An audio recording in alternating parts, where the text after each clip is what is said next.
Oi pessoal, estamos aqui novamente. Hoje vamos falar um pouquinho sobre desenvolvimento mediúnico, tá? É um compilado que eu fiz de várias fontes de estudo, né? De algumas fontes de estudo. E hoje eu vou repassar para vocês, espero que vocês gostem. Então vamos lá. Muita gente pensa que fazer o desenvolvimento mediúnico é só ir lá na gira de desenvolvimento em determinado dia da semana, ou para quem é kardecista, né, ir no centro kardecista para participar dos cursos e aprendizados do Evangelho. Eu confesso para vocês que eu também, quando conheci a Umbanda, pensava da mesma maneira, tá? Não é muito diferente, não. Eu acho que a maioria, quando adentra na Umbanda, adentra no kardecismo, pensa da mesma forma. Só que o processo de desenvolvimento mediúnico é muito mais que isso. É uma mudança, né, radical de estilo de vida que você tem que adotar. Aí você vai perguntar assim, como assim? Né? Uma mudança radical. Então, quer dizer que para eu começar a fazer um desenvolvimento mediúnico, eu não vou poder levar mais a vida que eu levo, né? A vida que eu estava acostumado a levar, certo? Mais ou menos isso, tá? Mas isso também não quer dizer que seja ferro e fogo, né, gente? Não é bem assim que funciona. Vai depender do quê? Vai depender do tipo de vida que você leva. Porque tem muitas coisas que algumas pessoas fazem nessa vida que são totalmente incompatíveis com o processo de desenvolvimento mediúnico. Por exemplo, né? A pessoa que usa drogas, ou então um alcoólatra, ou uma pessoa que curte excessivamente uma vida desregrada. É óbvio que essas pessoas vão ter uma dificuldade muito grande para se desenvolver mediunicamente, né? Porque essas são atividades totalmente incompatíveis com uma vida mais espiritualizada. Mas não é por isso também que quem começa a fazer o desenvolvimento mediúnico não pode mais viver, né? Não pode mais aproveitar as alegrias da vida. O desenvolvimento mediúnico, ele não proíbe a pessoa de fazer nada, de tomar um vinho, tomar uma cervejinha, de vez em quando, participar de um churrasco, de ir se divertir em uma balada, né, vez ou outra. O problema, na verdade, são os excessos. É quando aquela atividade se torna um vício. A pessoa começa a beber muito, a pessoa começa a querer sair toda noite, a sua vida fica de tal maneira desregrada que ela não consegue mais ter o controle dos seus desejos. Então as pessoas acabam se tornando escravas de si mesmas. E é necessário uma mudança, né? Uma reforma íntima. Esse é o primeiro passo que eu vejo e muito importante para o desenvolvimento mediúnico. E quando a gente começa a fazer o nosso desenvolvimento mediúnico, a primeira coisa que a gente tem que aprender a controlar são os nossos desejos e os nossos pensamentos. E para isso, a nossa vida precisa se tornar minimamente regrada, né? Porque o desenvolvimento mediúnico, que aqui a gente está falando da Umbanda, né? Ele exige do médium muito mais que ficar 1 ou 2 horas no terreiro na gira de desenvolvimento, tá? A Umbanda exige que seus médiuns ressignifiquem a sua vida, renovem as suas atitudes, que renovem os seus sentimentos, certo? E por que isso é necessário? Muitos se perguntam, por que eu tenho que mudar? Ora, por que, gente? Porque vocês não vão ser médiums apenas na hora da gira, né? Nós somos médiums 24 horas por dia. Então, vamos estar sob a influência direta da espiritualidade, desde o momento em que acordamos até o momento em que vamos dormir. E eu digo ainda mais, né? Quando a gente dorme, a gente continua sendo médium, porque até durante o sono do corpo físico, né? Os nossos espíritos se desprendem para dar uma voltinha no plano astral, tá? Então, gente, o desenvolvimento mediúnico na Umbanda seria basicamente composto por 3 categorias, tá? Eu não sei se é certa essa palavra categorias, mas é assim que eu vou explicar para vocês. Vamos lá, na Umbanda existe o estudo teórico, existe o estudo prático e existem as obrigações que a gente faz, certo? O que a gente entende por estudo teórico? Seriam leituras, estudar livros relacionados à prática mediúnica, livros que estejam diretamente ligados a estudos espiritualistas, tá? E quando eu falo sobre esse tipo de estudo, eu não estou me referindo apenas ao estudo da Umbanda, né? Mas sim a diversas outras áreas de conhecimento que vão agregar muito a nossa evolução espiritual, tá? E qual seria a segunda parte do desenvolvimento mediúnico? Aí são as atividades práticas que a gente faz, né? Quando eu falo em atividade prática, eu estou me referindo ao quê? Ao participar das giras de desenvolvimento no terreiro. Eu estou me referindo a reservar determinados momentos no nosso dia ou da nossa semana para a prática da meditação. Estou me referindo a absorver conhecimentos de médiuns mais experientes, de debater assuntos relacionados ao tema com outras pessoas do nosso círculo de amizade. Tudo isso também faz parte do desenvolvimento prático. O que mais que a gente pode considerar como desenvolvimento prático? A nossa conduta no dia a dia. É muito importante, né? A capacidade que nós temos de nos autocontrolar, de vigiar os nossos pensamentos e os nossos sentimentos constantemente, né? O seu Zé Pilintra sempre fala, vigiai e orai. Então nós precisamos vigiar sim, é fundamental para um desenvolvimento equilibrado da mediunidade, né? É por isso que o kardecismo fala tanto em reforma íntima.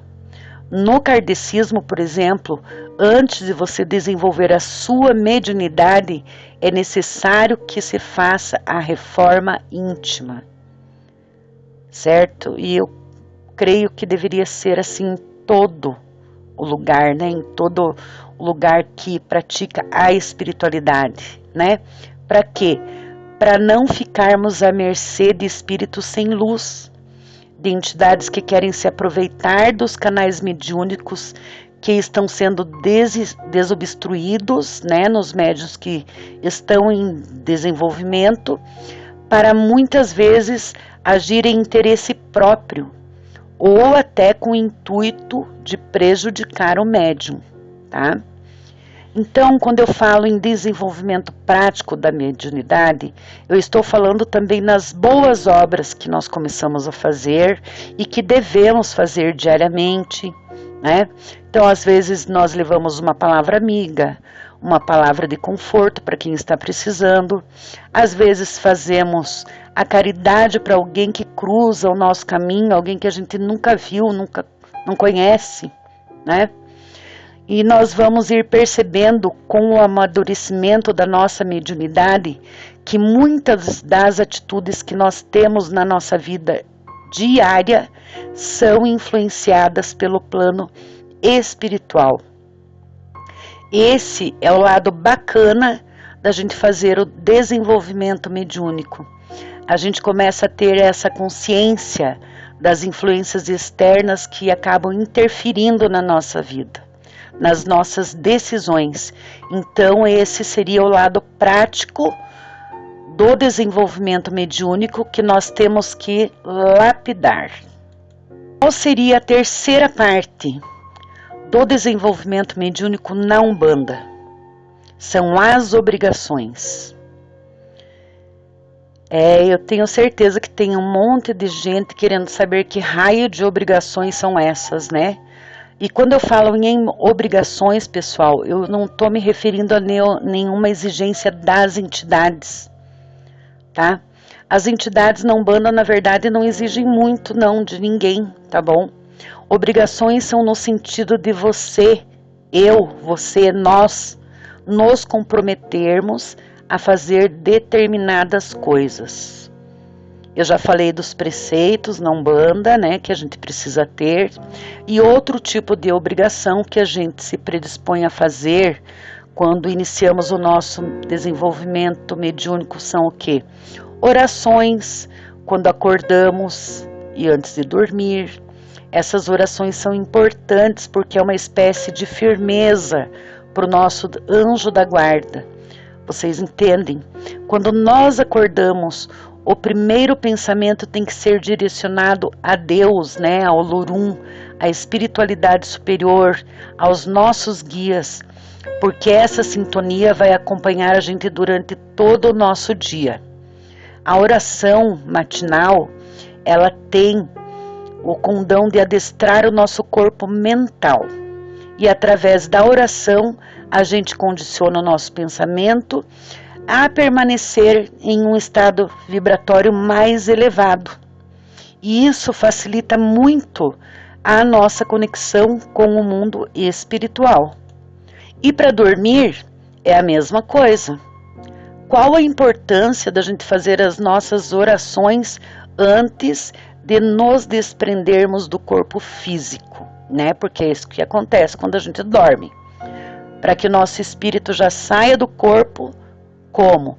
Em um padrão vibratório elevado. Porque tem muita gente que vai dormir perturbada, né? Vai dormir cheia de preocupação, às vezes com um sentimento ruim, e isso faz com que o espírito dela se desprenda do corpo físico em um estado de desequilíbrio.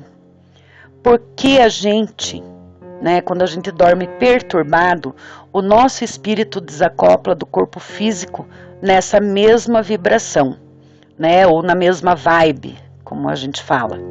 Daí você não vai conseguir enxergar os seus mentores, você não vai estar em um estado propício de ajudar e nem de ser ajudado.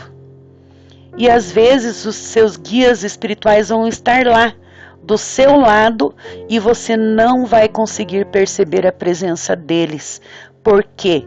Porque o seu estado vibratório vai estar em uma frequência muito diferente da deles. Então, essa é a grande importância de nós fazermos as nossas orações antes de dormir.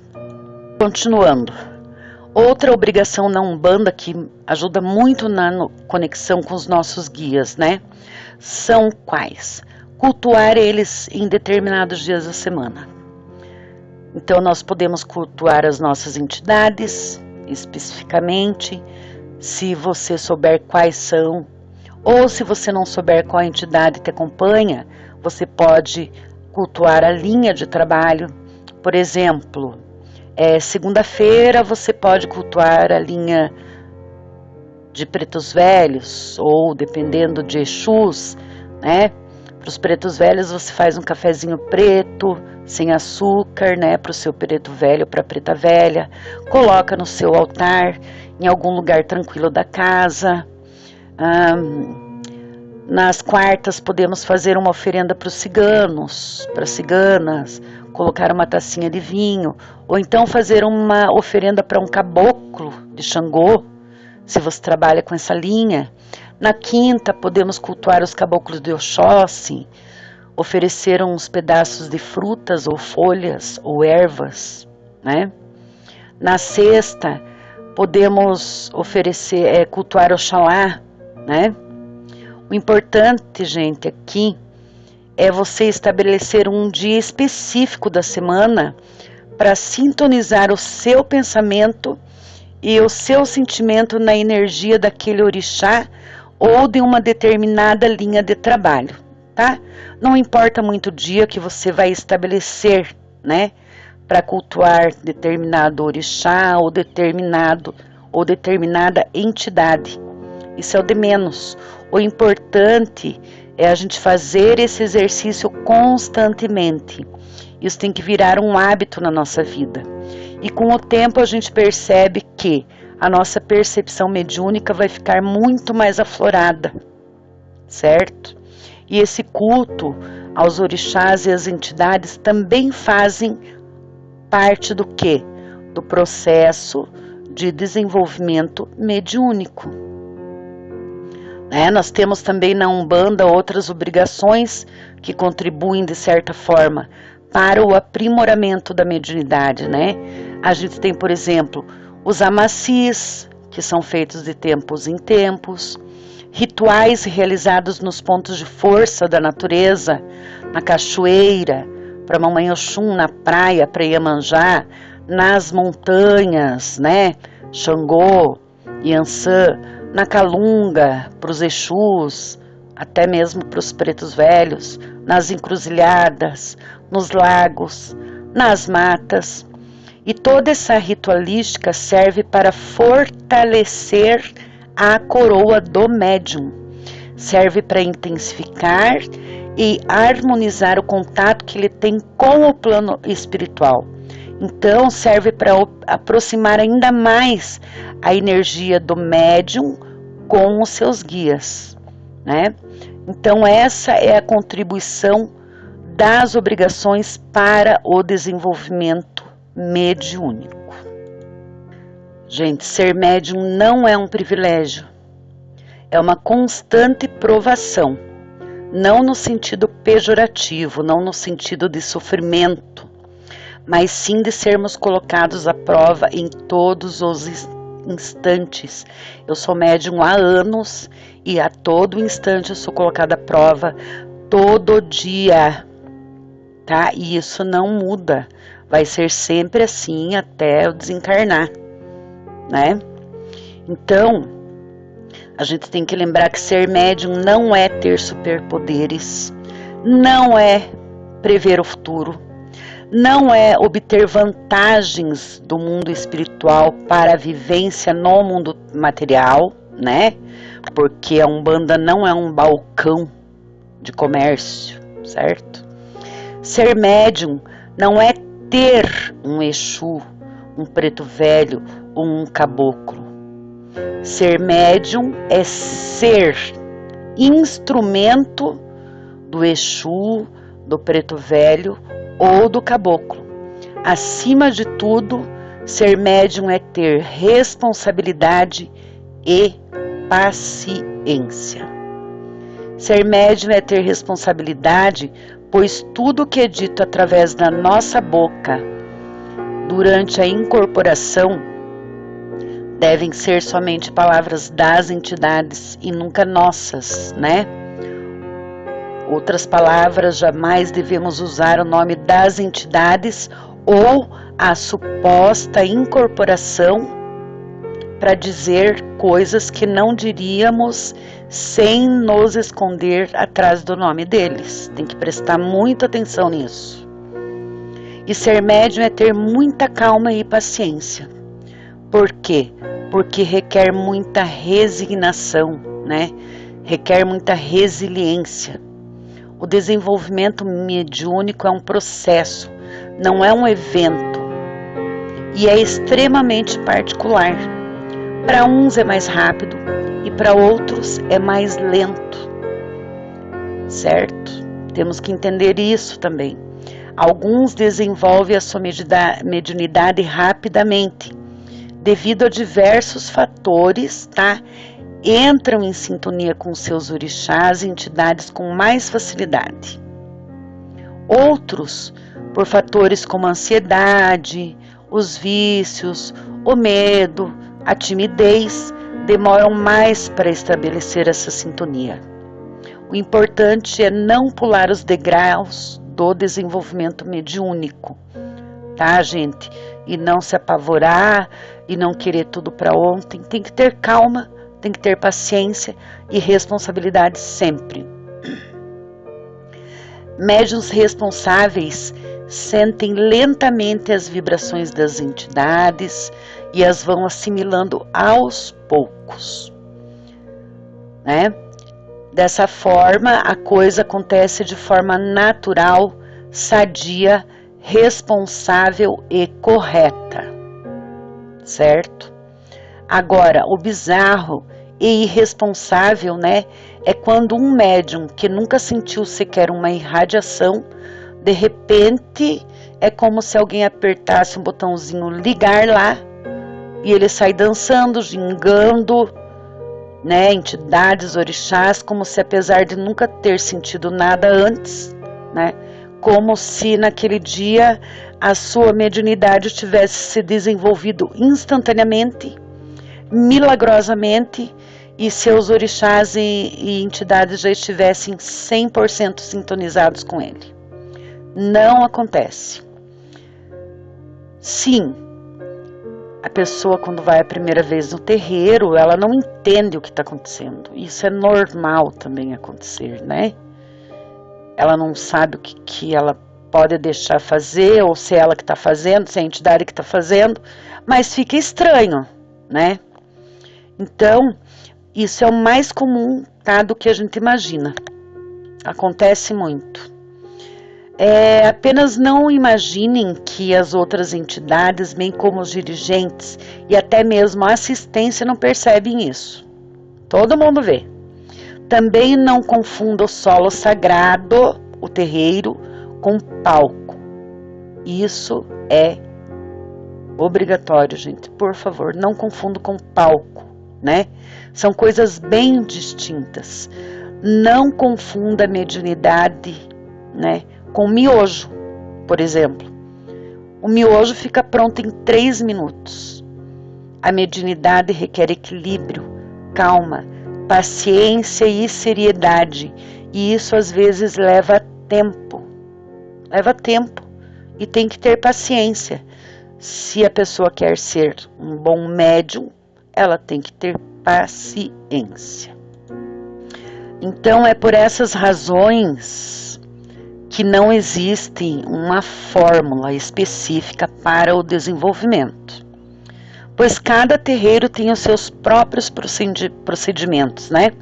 No geral, os médiuns iniciantes primeiro devem conhecer, se afinizar com o terreiro, até começar a participar das sessões de desenvolvimento.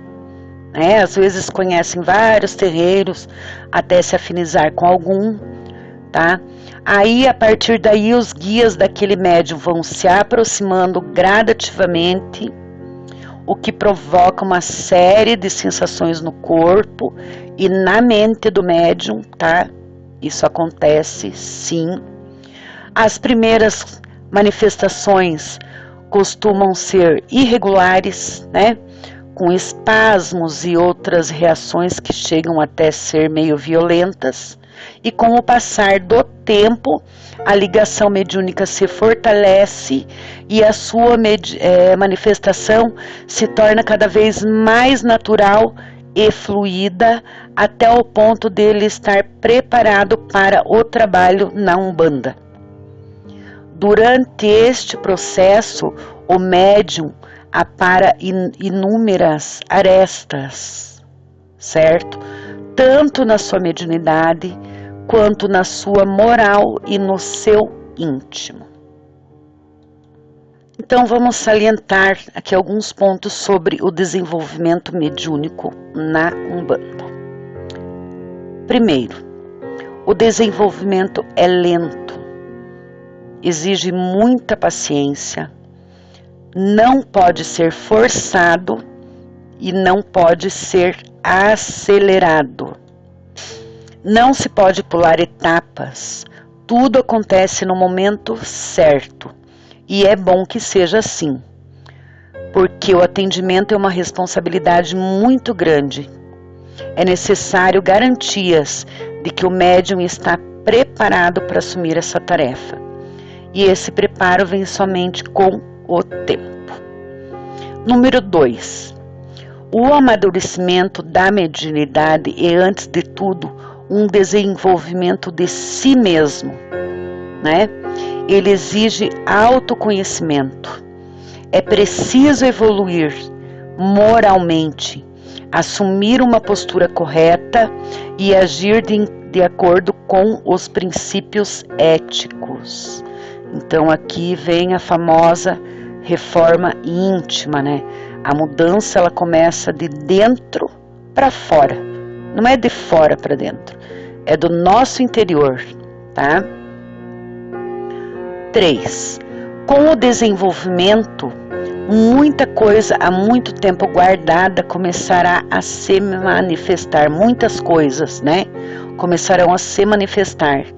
Então a gente mergulha no nosso interior, limpa o coração de todos os sentimentos negativos, pensamentos e memórias que pesam no nosso ser, e daí não haverá mais para onde fugir, né? Nós temos que aprender a lidar com isso e nos resolver. 4. O estudo é necessário. Não ache que já sabe o suficiente. Ninguém sabe o suficiente.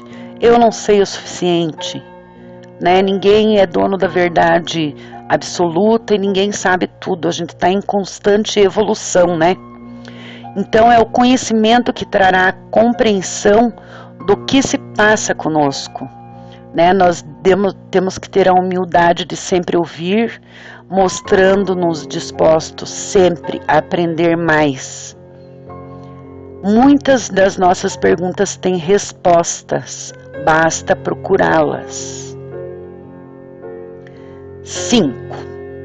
Atualmente as incorporações são mais conscientes. Há muitas dúvidas, você se perguntará se é você ou a entidade, muitas vezes. Eu lembro que o seu João Caveira, ele falava, né, primeiro terreiro, quando eu entrei na Umbanda, ele falava assim, que a dúvida é a melhor coisa que um médium pode ter. Por quê?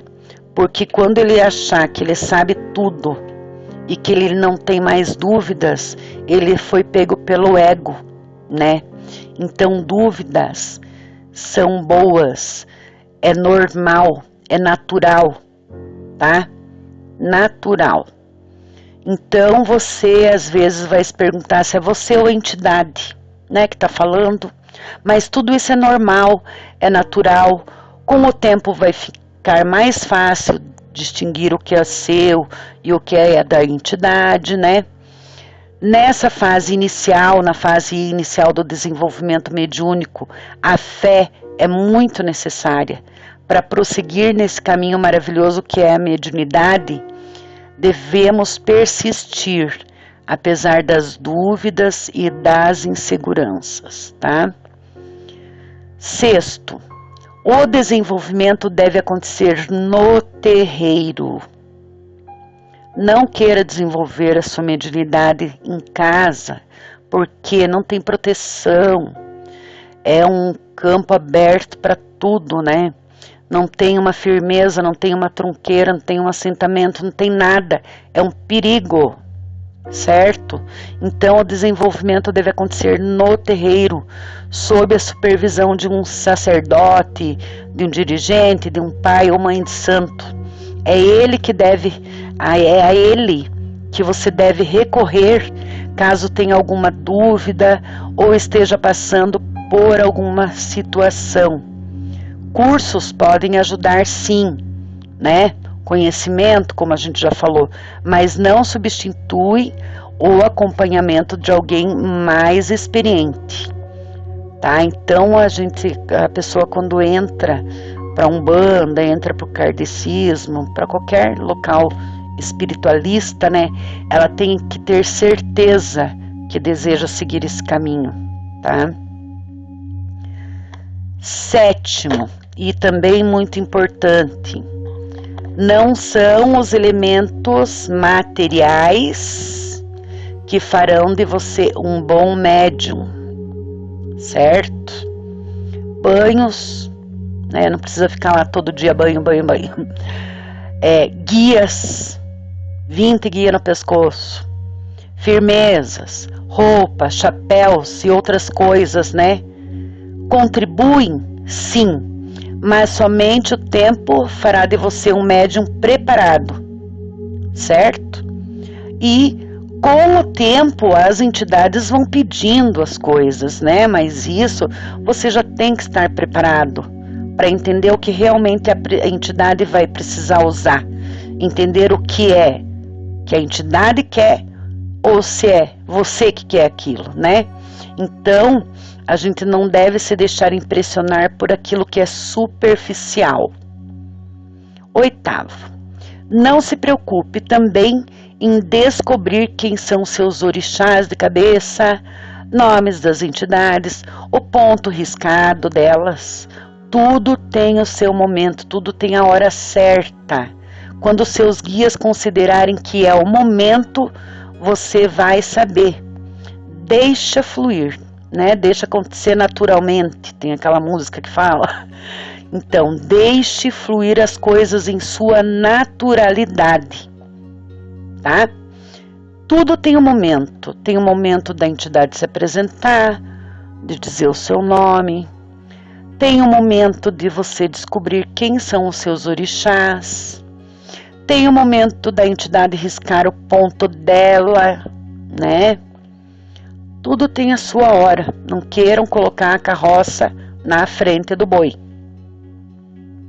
Nono, saiba aceitar sua mediunidade do jeito que ela é. Cada um tem a sua peculiaridade e é parte do desenvolvimento descobrir isso. Aprenda com os exemplos alheios, mas não tente imitar alguém. A incorporação é um momento seu. Não ligue para a opinião dos outros. O objetivo não é agradá-los, né? O importante é deixar a incorporação fluir naturalmente. Não é porque o pai de santo incorpora de um jeito que todos os trocentos médiuns da casa vão incorporar igual o pai de santo. Parece aquelas produção em massa, né? Cada um tem um jeito. E ponto final. 10º. Como a gente vê aqui, ó, tem uma imagenzinha aqui, né? O espírito não entra no corpo do médium. O transe acontece por onde? Pelo acoplamento dos chakras, certo? Onde as entidades envolvem, né? Você com a sua energia criando uma conexão com chakras, uma conexão mental. E para que isso ocorra com harmonia, é necessário que esteja com a sua aura limpa. E isso acontece como? Através de bons pensamentos, práticas corretas, equilíbrio emocional, né? Da mesma forma, com os preceitos cumpridos, né? No dia da gira, buscar entrar em sintonia desde cedo com a espiritualidade, certo? Porque o preceito não é só você deixar de fazer sexo, não comer carne, não beber. O preceito também é do que? Daquilo que sai da sua boca no dia da gira, todos os dias, né? Na verdade. É o seu estresse, é o seu nervosismo. Nós temos que estar bem no dia da gira. Nós temos que estar tranquilos. Nós temos que deixar as nossas preocupações de lado para conseguir entrar em sintonia com a espiritualidade. Então, no dia da gira, você acorda e você tem que buscar ficar com a sua vibração elevada, busque ficar zen, né, como falam, tem que ficar tranquilo, certo? 11º, aproveite o tempo como Cambone. Eu sempre falo para os filhos da casa, eu queria muito ter sido Cambone, eu não fui Cambone. Não fui Cambone. E é uma coisa que eu sempre quis, ter sido Cambone. Por quê? Porque há muito para aprender. É uma oportunidade maravilhosa você cambonar uma entidade, né? Então, você serve diretamente a uma entidade, né? Você aprende com ela, você aprende com o consulente que senta ali na frente dela. Tudo que ela fala para o consulente muitas vezes serve para a gente, né? Ou como dizia o seu Tiriri, né? O Exu Tiriri, de um terreiro, ele falava assim: a boca fala para o ouvido que está mais próximo. Então é o ouvido do médium, do próprio médium, né? Ou o cavalo da entidade, como eu falo. Ela fala para o ouvido que está mais próximo. Mas também fala para o Cambone que está ali do lado, além de estar falando para o consulente, tá? Então aproveite o tempo como Cambone, aproveite, desfrute bastante, porque você vai sentir falta disso. Lá na frente você vai falar: ai, como eu queria ser só Cambone. 12º, você tem todo o direito de não desenvolver a sua mediunidade. O livre-arbítrio é lei divina. Há muitas outras formas de entrar em sintonia com a espiritualidade. A Umbanda é apenas uma delas. E mesmo dentro da Umbanda, você às vezes não precisa nem ser um médium incorporante, né? Seus guias estão ali, mas você vai trabalhar de outra maneira. Não é obrigatório incorporar, tá? Tenham isso em mente. É somente o amor e o desejo de servir ao Pai Maior que devem te motivar a buscar esse caminho de luz. E 13º, lembre-se, por fim, que o objetivo maior da mediunidade é praticar a caridade. Não é para se autoafirmar diante do outro, né? Dizer, eu sou o tal. Não. Antes de tudo é para contribuir com a obra do bem e para a sua evolução pessoal, para a evolução do seu guia, porque os guias, eles também estão em constante evolução. Assim como nós, eles evoluem lá do lado deles de uma maneira diferente, mas eles estão evoluindo, tá? E nós precisamos sempre, nós temos que colocar uma coisa na cabeça da gente.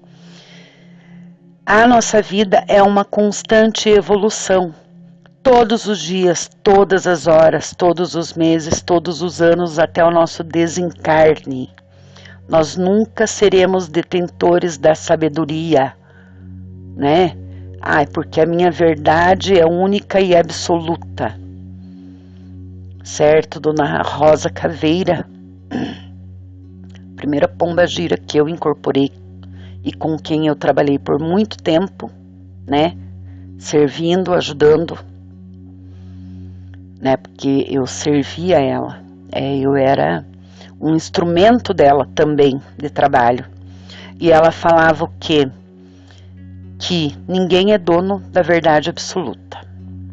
Cada um possui a sua verdade. Se a verdade do outro é boa para você, você pode pegar ela para você também. Se você considera que a verdade do outro não é boa para você, você simplesmente segue o seu caminho. A pessoa fica com a verdade dela, você não tem que criticar a verdade dela porque é dela. E é um problema dela, assim como a sua verdade é um problema seu. Porém, ninguém é dono da verdade absoluta. Ninguém. Então, a gente está em constante evolução. em constante aprendizado. E mesmo assim a gente erra pra caramba, né? Faz parte, gente. Faz parte da nossa humilde existência. Continuando, então. Agora temos algumas perguntas e respostas aqui que talvez ajudem um pouco, né? Por que ocorrem reações violentas no processo de incorporação? Por quê? Há inúmeras causas. A mais comum delas é a falta de preparo apropriado do médium. No início do desenvolvimento, é comum a entidade desprender energia a mais, né, para alcançar o corpo astral do médium, que por sua vez ainda não está preparado para isso. Assim, o médium tem a sensação incômoda de muita energia estagnada no corpo. Quando essa energia, por fim, encontra caminho para fluir, isso ocorre subitamente, tudo de uma vez. Por isso ocorrem os espasmos e reações violentas, né? Aquelas tremedeiras. Eu duvido que ninguém tenha passado por isso. Todo mundo já passou por isso. Durante essa fase, é importante o quê? Que os companheiros do terreiro estejam atentos para evitar que o médium caia, se machuque, bata no outro irmão, né? E outro ponto, a falta de entendimento ou o excesso de vaidade, né? Também fazem com que ocorra esse despreparo e essas reações violentas, né? Daí o que acontece? A falta de entendimento e o excesso de vaidade geram o quê? Mitos, tipo, nossa, meu caboclo é tão forte que me quebrou todinha. Não se enganem. Não se enganem, não caiam nessa, tá? Por quê? Porque não é isso, certo?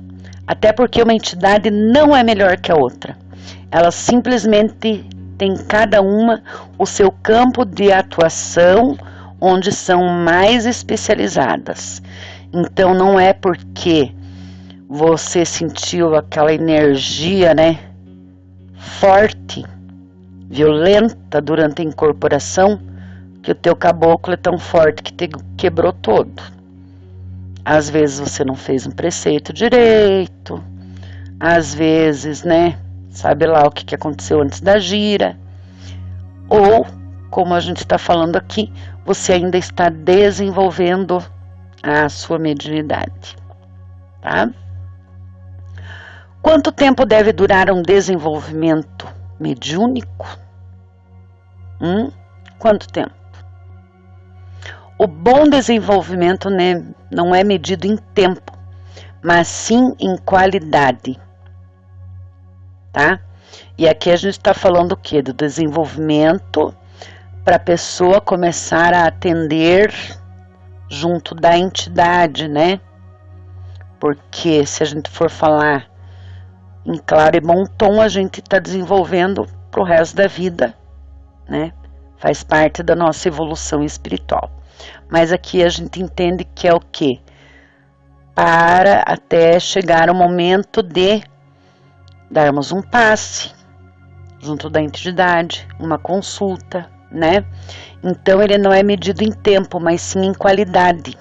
O processo deve durar o quanto for necessário para que o médium esteja seguro e capaz de desempenhar as suas funções, né? Aqui, ó, lembrando que nosso desenvolvimento é para sempre, pois estamos em constante evolução. Mas para o médium começar a atender, depende de cada um e do compromisso assumido, incluindo reforma íntima e mudança de atitudes negativas, inclusive fora do terreiro. Certo? Um médium que não concluiu o seu desenvolvimento pode dar passes e atender pessoas? Poder não pode, mas acontece. Esse é um ponto polêmico na maioria dos casos. Não é raro médiuns em processos iniciais de desenvolvimento serem escalados para dar passes e atender consulentes. Mas daí quando isso é feito, a entidade escolhe, né? Aquela pessoa mais light, vamos dizer assim, porque também faz parte do desenvolvimento, né?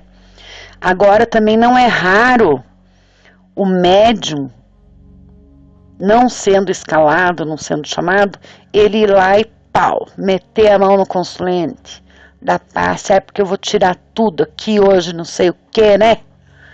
Uma maravilha. Eu já fiz isso, tá? Eu falo por experiência própria. No início do meu desenvolvimento, eu fiz. Meu pai de santo deixou? Deixou. A entidade que estava ali deixou? Chefiando? Deixou. Eu aprendi, né? A duras penas. Por quê? Porque depois o pai de santo, a entidade chefe, foi lá, fez, terminou de concluir o que tinha que ser feito com o consulente. O consulente foi embora lindo, maravilhoso, né? O médium fica meio bagunçado, certo? Mas é aprendizado, tá? É aprendizado. Enfim. Hoje em dia não faço mais, não coloco a mão não, meu filho. Coloco sim, porque eu né, sei que eu tô firme ali e tal. Mas se eu soubesse o que eu sei hoje, naquela época, eu não colocaria a mão em ninguém, né?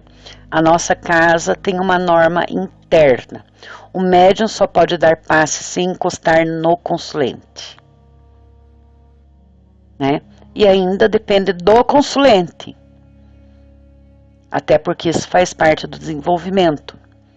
Não é permitido ao médium dar consulta sem antes ser permitido ou que a entidade chefe peça. E quando isso ocorrer, a entidade tem, a chefe da casa, o guia-chefe tem que ser informado de tudo que a entidade passou pro consulente, né? Ele vai dizer se o consulente pode fazer ou não aquilo, caso a entidade peça alguma coisa.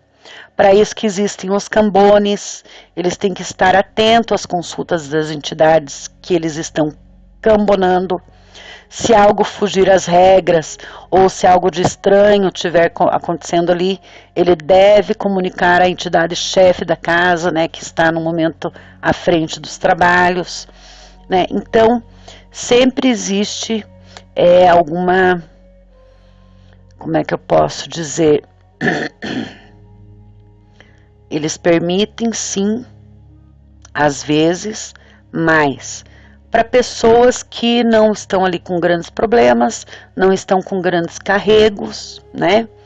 Ou um médium incorporado conversa com um médium da corrente ali, tal, troca uma ideia, mas nada de fazer descarrego, de meter a mão, de fazer trabalhos mirabolantes, não.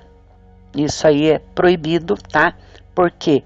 Porque o médium está em desenvolvimento. Então, vai chegar a hora que será permitido fazer isso, e mesmo assim, sempre a entidade chefe de um terreiro, o pai de santo, vai estar de olho em tudo que está acontecendo, tá? É possível que o médium não esteja incorporado com espírito algum, embora se manifeste como se estivesse? Sim, é possível. Isso pode acontecer por engano do médium, o animismo, né? O médium acha que está incorporado e age como se estivesse incorporado. Ou acontece pela ação de médiums fraudadores, que a gente chama de quê? Mistificação, tá? E infelizmente, é mais comum do que a gente imagina, tá? No caso do animismo, por exemplo, são permitidos em alguns terreiros quando há questões psíquicas ou kármicas, né? Muito arraigadas, envolvendo o médium. Então é uma atitude de caridade, pois mesmo à sua maneira, esses médiuns estão recebendo auxílio da espiritualidade superior naquele instante. Então o animismo muitas vezes é permitido. Agora, a mistificação jamais deveria ser permitida, mas nem sempre os dirigentes têm olhos para perceber isso, né? Nenhum médium jamais deve prestar atendimento ao público em qualquer uma dessas duas situações, tá? Outra pergunta: o que é cangar o médium? O que é cangar o médium? É como as entidades denominam o processo de desenvolvimento. Cangar significa preparar o médium para o trabalho. Outra coisa, eu ouvi esses dias, não lembro quando foi, seu Zé Pilintra falou xilingar. Eu fiquei pensando, meu Deus do céu, de onde que surgiu isso, pai? Xilingar. E daí eu descobri que xilingar, né, não lembro em qual língua, lá em qual localidade, se não me engano africana, é incorporar. Então tem umas palavras assim que a gente às vezes acha meio, né, coisa de louco, mas existe. O exemplo aqui de cangar, né, significa preparar. Xilingar é incorporar. Ok. O que é pembar o médium? É um tema bem delicado e controverso, pembar o médium. Em linhas gerais, tá? É quando um chefe de terreiro usa de feitiços e mirongas para subjugar seus médiuns. Na maioria dos casos é usado como instrumento de ameaça e até mesmo vingança, né? Tal prática no nosso chão é vedada, não é permitida, mas acontece por aí. Qual a diferença na incorporação de orixás? Primeiro, orixás não incorporam, pois a sua energia é intensa demais para que o corpo astral de um médium possa suportar essa ligação, né? Contudo, esses orixás possuem seus encarregados, ou muitos lugares falam falangeiros, né, dos orixás, espíritos também superiores, porém de luz mais tênue. Ainda assim, a sua luz é intensa demais para permitir uma incorporação completa. Eles se manifestam nas giras, né, de orixá nos terreiros de Umbanda, são eles, tá? Os encarregados ou os falangeiros, né, tem vários nomes. Então, eles apenas se aproximam do médium para tomá-lo como veículo na irradiação da sua energia pelo plano físico terrestre, tá? Por isso, durante essas incorporações, o médium não fala. Às vezes se move de maneira restrita, né? Ritmada, tá? É diferente da incorporação de uma entidade, né? Mas é bem bacana, tá? Então são encarregados ou falangeiros, né, dos orixás. São espíritos superiores, mas não são os orixás propriamente ditos. É possível o médium incorporar o espírito errado? Se for despreparado, sim. É comum o médium ansioso, né, se afobar durante o processo de desenvolvimento, num afã de manifestar diversos espíritos. Com isso, abandona sua condição de passividade e passa a conduzir a incorporação, ao invés de permitir que o espírito faça isso. É um tipo de reação anímica. Ele acredita estar incorporado com uma entidade, quando na verdade quem está presente é outra, que pouco pode fazer além de assistir a tudo de forma lastimosa. Então, durante o desenvolvimento, dedique um tempo para afinar a sua percepção sobre as entidades que o cercam. Procure conhecê-las e nunca se coloque à frente delas. Você deve se oferecer como um instrumento da espiritualidade e não a espiritualidade se prontificar no seu serviço.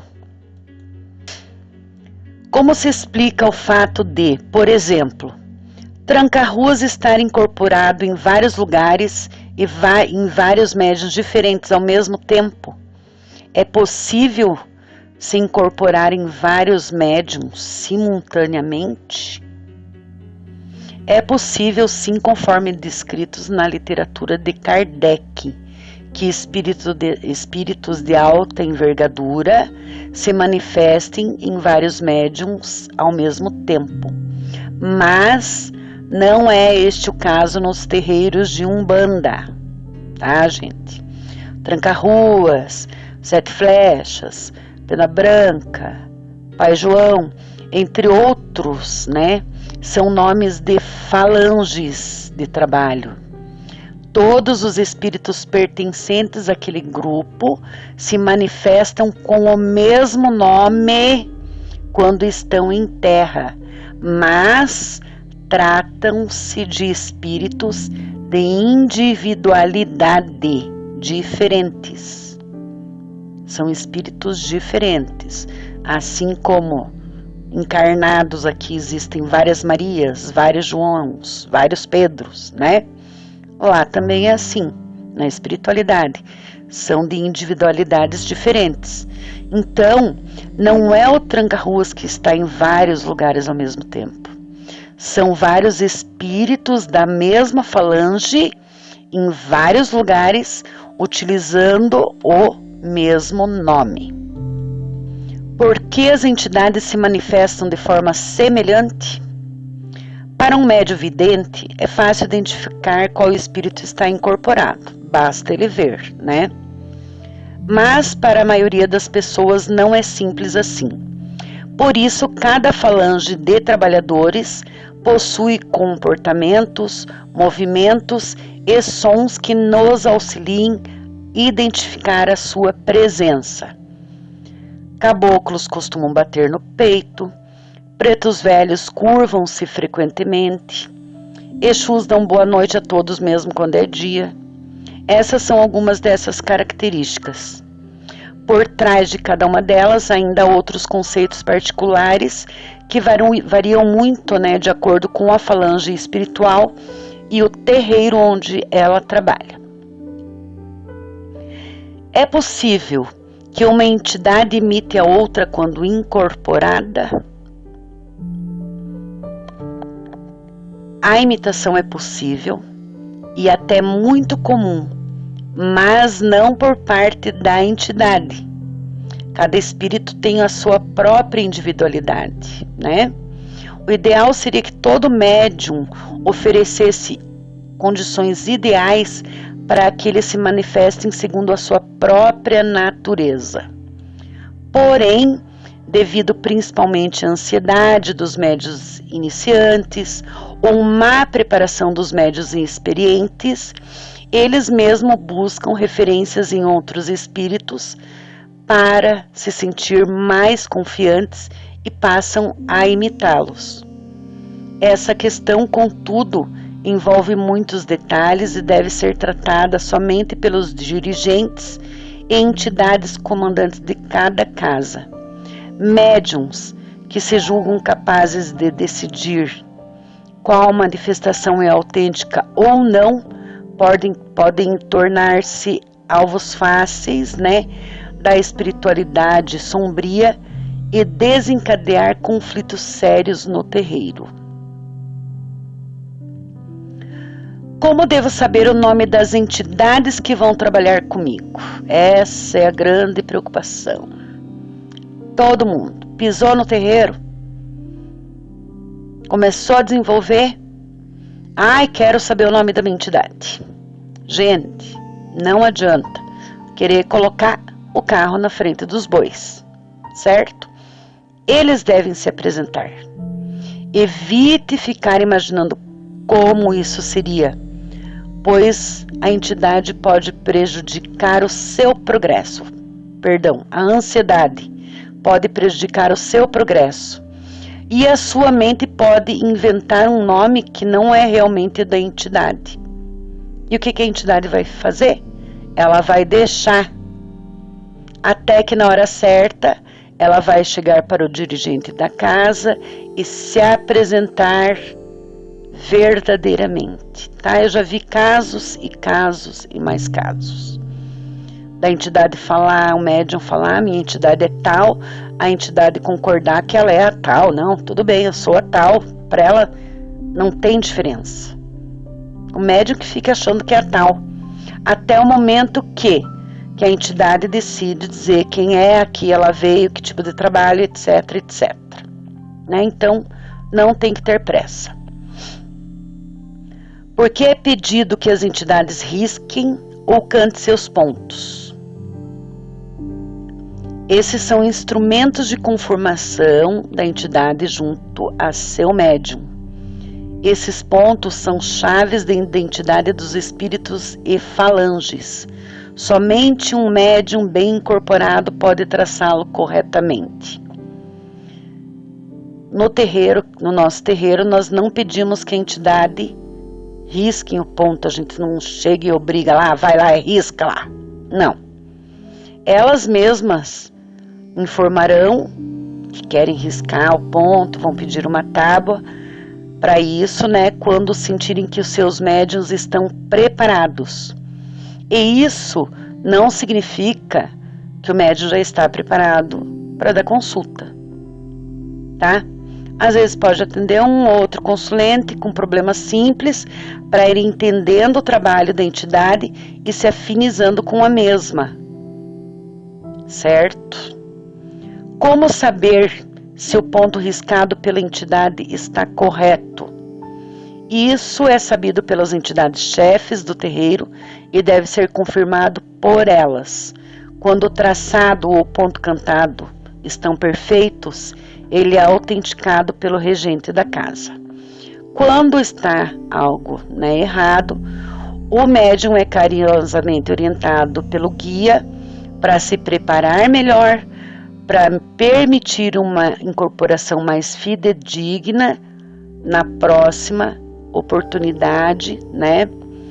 Tá? E vale a pena lembrar que a entidade dificilmente risca seu ponto com a sua assinatura real no início da sua caminhada como médium, certo? Eu aprendi lá muitos anos atrás. Meu pai de santo falava, a entidade chefe da casa falava, que eles vão vir ali, vão riscar, mas muitas vezes eles não riscam o ponto completo, né?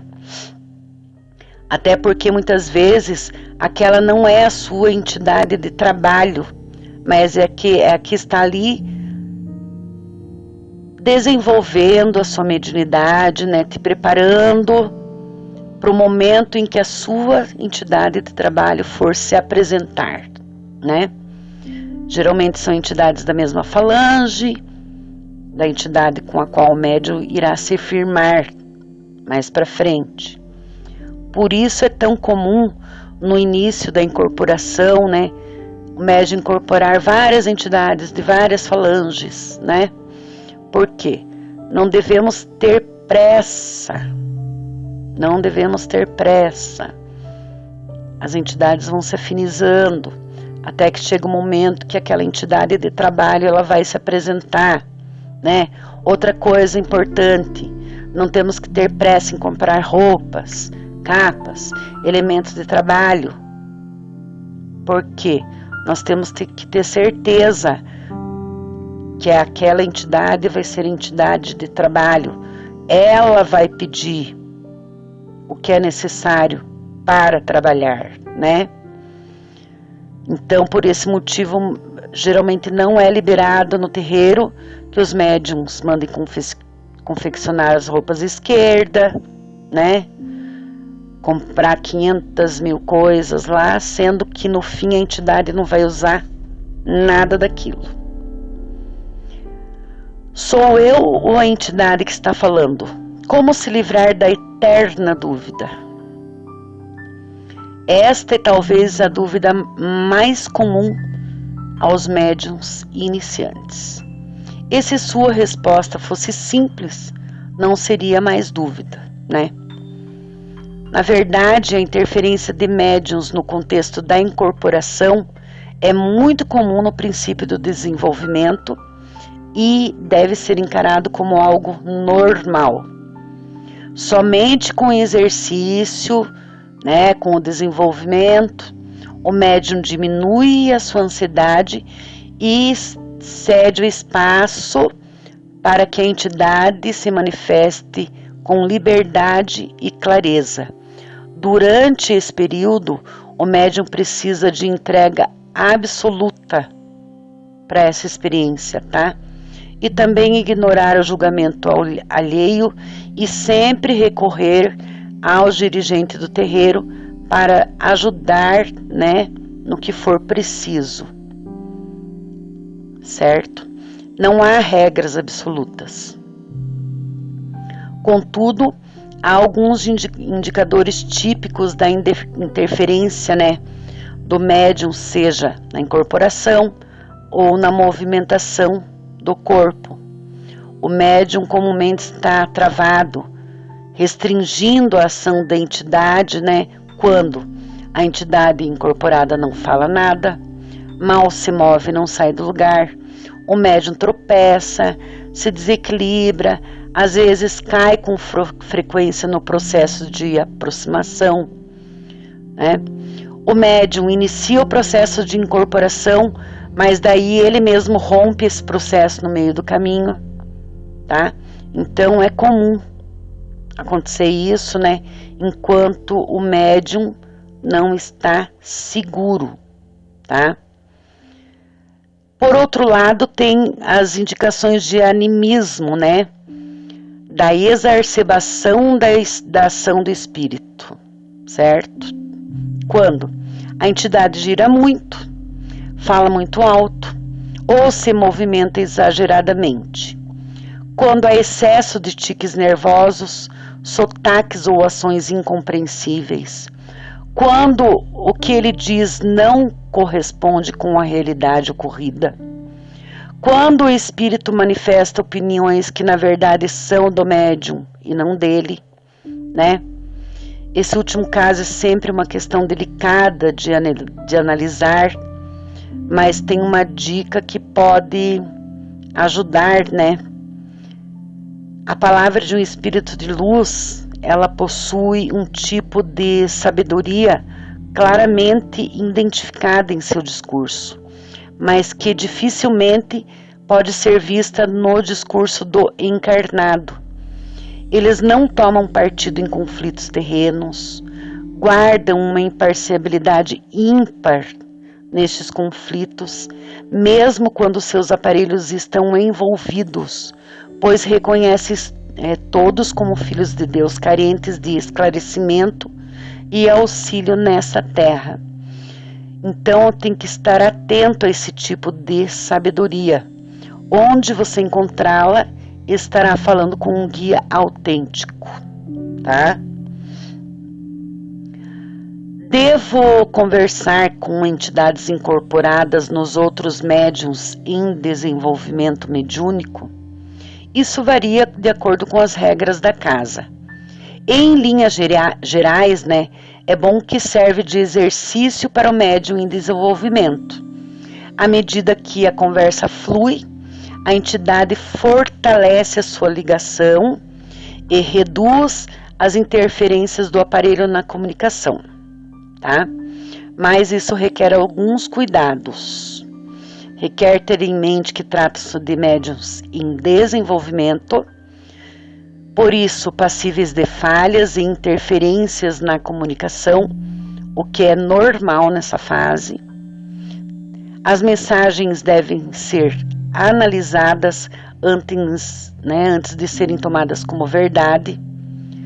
Nessas ocasiões, há um risco especial quando as pessoas envolvidas são parentes ou conhecidos muito próximos, pois o risco de interferência do médium é ainda maior devido a questões armazenadas na sua mente, tá? Por que saímos tão esgotados de algumas sessões de desenvolvimento mediúnico? Há várias causas. Os médiuns realmente despendem muita energia na tentativa de estabelecer uma boa conexão mediúnica no início do desenvolvimento. Também tem as carências na preparação do médium ou da corrente que pode trazer esse efeito, como a falta de um banho de ervas adequado ou a perda de energia para entidades mal intencionadas, tá? Contudo, existe outra causa comum, sem ser necessariamente um problema. Em um dado momento do desenvolvimento, a entidade chefe da cabeça do médium assume a frente dos trabalhos e passa a recolher sua energia para que ela seja distribuída em todos os espíritos que fazem parte da sua corrente de trabalho. Com essas energias, eles formam um tipo de chave de proteção. Somente aqueles espíritos que possuem esta chave têm acesso ao corpo astral daquele médium, tornando-o resistente à ação de espíritos desordeiros e sofredores, tá? Todos passam por isso, embora na maioria dos casos não percebam. Para que servem os banhos durante o desenvolvimento? Os banhos são instrumentos de harmonização e sintonização do corpo astral do médium com os seus guias espirituais. Ao tomar esses banhos, o médium desenvolve previamente um tipo de energia receptiva ao espírito que se aproxima dele. A sintonia e incorporação, nesses casos, ocorre com muito mais facilidade. Banhos são sempre necessários, afinal estamos em desenvolvimento constante na nossa caminhada dentro da Umbanda. Posso pedir que as entidades que trabalham comigo não usem fumo ou bebida? Para que servem? Essa é uma questão bastante mal compreendida. Inicialmente, as entidades de Umbanda não fumam. Elas usam o fumo como um tipo de defumador, de agente de limpeza das energias deletérias que carregamos, né? Então, quando elas fazem uso dessa ferramenta no desenvolvimento, é justamente para depurar o seu aparelho mediúnico e assim permitir incorporações mais fáceis e firmes, né? Se o médium impede o seu uso, impedem também esse procedimento e dificulta seu progresso. Por isso, né, é permitido que o médium iniciante faça uso de um cigarro, se a entidade pedir e achar necessário. A questão da bebida alcoólica é similar, é usada também para limpeza, porém de natureza mais profunda, né? Comumente nos trabalhos e incorporações de Exus. Contudo, a ingestão da bebida em médios não devidamente preparados ocasiona efeitos nocivos, onde os médios chegam no final da sessão completamente bêbados, sob a alegação que a entidade bebeu muito. Isso não existe, né? Isso gera uma abertura muito perigosa para a ação de quem? De espíritos da sombra, né? Espíritos negativos. Por isso, a ingestão de bebidas é proibida em muitas casas. Quando a cachaça é necessária, seu uso é externo, nunca ingerido pela entidade incorporada, né? Tem terreiros que permitem o uso da bebida após a aprovação da entidade chefe do trabalho, né? E apenas um pouquinho, sem exageros, tá? Não precisa tomar uma garrafa de cachaça, né? Para que servem os trabalhos e as oferendas? Eles são necessários? Controvérsias à parte, eles são muito úteis. São instrumentos de movimentação de energia necessária para a sintonização energética entre o médium e suas entidades de trabalho. Caso essa energia não seja acionada por meio de oferendas, terá que ser feita de alguma outra forma. Beleza? O que é fazer camarinha? Este é um termo de origem nos cultos africanos. É um período em que o médium fica recolhido no terreiro sem contato com o mundo externo. Vários trabalhos de iniciação do médium podem ser feitos nessa ocasião. O período pode variar de algumas horas, dias, semanas ou até meses. No nosso terreiro é feito o Amaci para Oxalá e Iemanjá, né? Nós não chamamos de camarinha, mas de Amaci, onde o filho fica recolhido de um dia para o outro, né? Onde ele, como se ele estivesse fazendo uma iniciação na Umbanda, vamos dizer assim, ele está entregando a sua cabeça para quem? Oxalá e Iemanjá, que são o pai e a mãe de todas as cabeças. O que é a consagração? É como se chama a iniciação do médium, um tipo de primeira comunhão da Umbanda, né? Após a sua primeira camarinha, o médium é consagrado em uma celebração, né? E torna-se oficialmente apto a trabalhar como um cavalo de terreiro, incorporado com entidades de Umbanda, né? Então, no nosso terreiro isso ocorre após a saída da camarinha direto para a gira, ou do Amaci direto para a gira, onde são entregues as guias de Oxalá e Iemanjá, né, que são as primeiras guias que os médiuns vão ter de orixás, até chegar o momento deles saberem quem são os orixás regentes da sua coroa e etc. Mas isso varia de casa para casa, né?